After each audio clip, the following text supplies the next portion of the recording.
तो आओ एक कहानी सुनाता हूँ। ये बात है 2 फ़रवरी की, जब मेरे फादर का बर्थडे था और मेरे फादर ने सोचा कि कुछ अलग किया जाए, कुछ लोगों की मदद की जाए। तो मेरे फादर ने डिसाइड किया कि हम लोग गवर्नमेंट स्कूल्स के बच्चों को खाना खिलाएंगे, जो कि काफ़ी बहुत बड़ी बात थी हमारे लिए, क्योंकि इतने सारे बच्चों को एक साथ खाना खिलाना, उन सबके लिए खाना बनाना, क्योंकि ये अप्रॉक्स 48 स्कूल्स के बच्चे थे गवर्नमेंट स्कूल के। उसके बाद मेरे पापा ने सोचा खाली खाना खिलाना is not the big thing. तो उनका आइडिया ये था कि हम सारे बच्चों को गिफ्ट्स दें, जो कि आप इस वीडियो में देख पा रहे हैं। एक्चुअली ये सारे के सारे गिफ्ट्स एक स्वेटर है, और स्वेटर देने का रीज़न यही था क्योंकि फ़ेब का मंथ था और ठंड बहुत ज़्यादा रहती है इस टाइम बेसिकली, और इन सब लोगों के पास तो स्वेटर होते नहीं हैं। तो ये मेरे फादर का आइडिया था कि हम सबको स्वेटर्स दें सारे बच्चों को, और बच्चों को भी अच्छा लगा। तो हम एक एक करके सारे बच्चों को स्वेटर्स दे रहे थे। और ये रहे मेरे पापा, the white dress, sorry man in the white dress. तो हम धीरे धीरे सबको एक एक करके स्वेटर बांट रहे थे। और ये इनसे मिलिए, ये मेरे दादा जो गिलेस चेक कर रहे हैं और एक एक करके सारे बच्चों को गिफ्ट्स दे रहे हैं, ताकि एक भी बच्चा छूटे नहीं और सारे बच्चों को उनके स्वेटर्स मिले। और उसके साथ हम आगे बढ़ते हैं। ये हमारे चाचा जी, जो कि आपको येलो ड्रेस के अंदर दिख रहे हैं, ये भी धीरे धीरे सबकी हेल्प कर रहे हैं, सबको एक स्वेटर दे रहे हैं। एक्चुअली उस दिन बहुत रश हो गया था, इतने सारे बच्चे, उन सबको स्वेटर्स दे पाना एक ही टाइम पे बहुत डिफ़िकल्ट हो रहा था हमारे लिए। बट सब साथ में हो तो सब कोई ना कोई काम हो ही जाता है, सारे काम कैसा भी हो। तो हम इसी दिमाग, इसी मेंटलिटी के साथ हम आगे बढ़ते गए।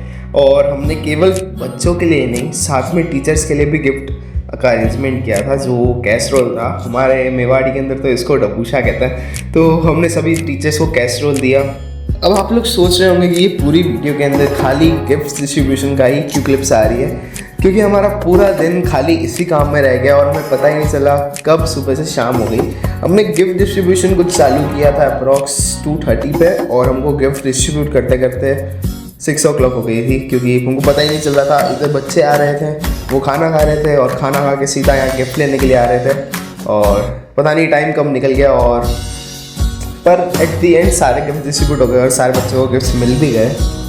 आफ्टर डिस्ट्रीब्यूशन एक फंक्शन हुआ था लेडीज़ का, जिसके अंदर सारी लेडीज़ मिलकर गीत गाती हैं। तो वो फंक्शन था, उसके अंदर मेरे पेरेंट्स ने पेरेंट्स तो क्या, मेरी मदर और ग्रैंड मदर ने बहुत एंजॉय किया। साथ ही मेरी बुआ थी, बहुत सारे रिलेटिव्स थे, सब वहीं पर थे और बहुत एंजॉय किया इस फंक्शन के अंदर भी। हालांकि हमको तो ये देखने का अलाउड नहीं था, बस इन्हीं के बीच चल रहा था। उसके बाद सभी लोगों ने, जितने लोग वहाँ पर आए थे, हम सब ने सम्मान किया मेरी दादी का, दादा का गिफ्ट्स देने के लिए। उसके बाद आज के दिन का सबसे मेन काम, मेरे फादर का बर्थडे सेलिब्रेशन, जिसके लिए हम सब यहाँ इकट्ठा हुए थे। तो हमने ये किया, हमने केक मंगाया था मेरे फादर के लिए। तो वो केक कटिंग हुई, सारे रिलेटिव्स आए थे, सब ने साथ में फ़ोटोज़ खिंचाया, सब ने वेल विशेज़ दी मेरे फादर को, और बहुत कुछ हुआ। हमने भी थोड़े बहुत गिफ्ट्स दिए थे मेरे फादर को। और साथ ही साथ उसी दिन सेम डे मेरी मामी साहब का भी बर्थडे था, तो उनका भी बर्थडे सेलिब्रेट किया हमने, उनका भी केक कट करवाया ताकि उनको भी अच्छा लगे, और साथ ही साथ सब लोग वहाँ पे मिल भी गए। उसके बाद इन द एंड सारे रिलेटिव्स जो भी आए थे, जितने भी मेहमान हमारे यहाँ गेस्ट आए थे, उन सब के लिए हमने खाने का अरेंजमेंट किया था, और सभी लोगों ने खाना खाया और बहुत एंजॉय किया आज का दिन। I hope you also liked it.